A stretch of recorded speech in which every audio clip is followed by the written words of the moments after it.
안녕하세요. 저는 딸 아들 하나씩 두고 있는 70대 초반의 여성입니다. 우리 며느리 때문에 한동안 참 힘들게 살았답니다. 그래서 오늘은 우리 집 이야기를 좀 해볼까 해요. 딸은 먼저 결혼해서 잘 살고 있었고 아들은 2년 전쯤에 결혼을 했어요. 그때만 해도 저희는 이제 두 아이 다 시집장가 보냈으니 한숨 돌리고 여행도 다니면서 여유롭게 지낼 수 있겠구나 싶었지요. 그런데 말이에요.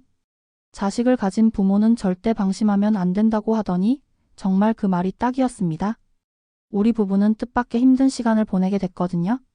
이유는 다름 아닌 새 식구로 들어온 며느리 때문이었습니다. 사실 우리 며느리는 대한민국 여느 며느리들과 다르지 않았어요. 단 한 가지 특이한 점만 빼고요. 흔히들 시어머니가 며느리 집에 가서 참견한다는 얘기를 많이들 하잖아요. 저는 그런 시어머니가 절대 되지 않으리라 결심했어요.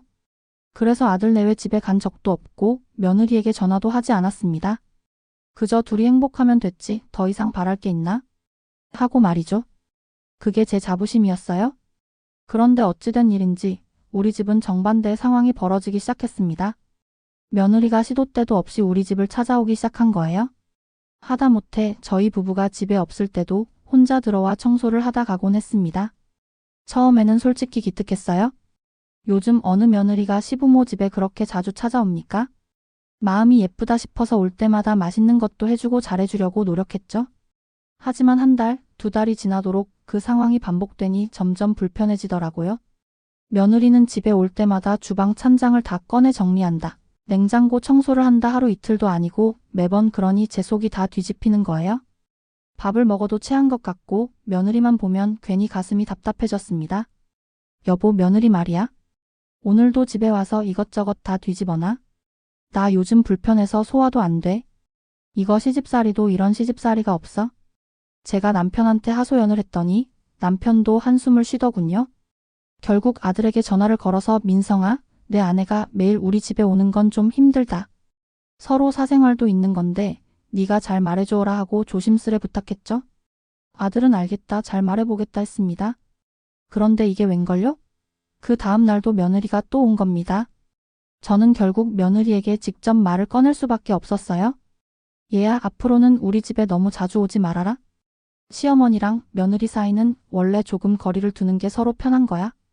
나도 너희 집에 가지 않잖니? 그러니 우리도 서로 사생활을 지켜주자꾸나. 제 나름대로 부드럽게 말한다고 했는데 며느리는 눈물을 뚝뚝 흘리며 집을 뛰쳐나가 버렸습니다. 그 뒤로는 아들한테 원망도 듣고 딸한테까지 전화가 와서 엄마가 며느리 울렸다며? 하는 소리를 들었으니 세상에 제가 억울해서 손이 다 부들부들 떨리더라고요.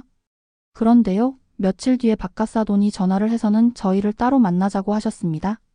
저는 그제야 며느리의 사정을 알게 됐어요. 사돈 말씀인즉 며느리가 결혼하기 전에도 친정집에 매일 찾아와서 똑같이 집안일을 도맡아 했답니다. 왜냐하면 며느리의 어머니, 그러니까 사돈댁 아내분이 갑자기 세상을 떠나셨거든요. 그날도 딸을 위해 머리를 말려주고 밥까지 챙겨 먹인 직후였다고 해요. 며느리는 자기 때문에 엄마가 돌아가셨다고 생각하며 큰 죄책감을 안고 살았던 거지요. 그러니 시어머니인 저를 엄마처럼 여기고 매일 찾아와 집안일을 도우며 죄책감을 덜어내려 했던 거예요. 그 얘기를 듣는 순간 저도 모르게 눈물이 나더군요.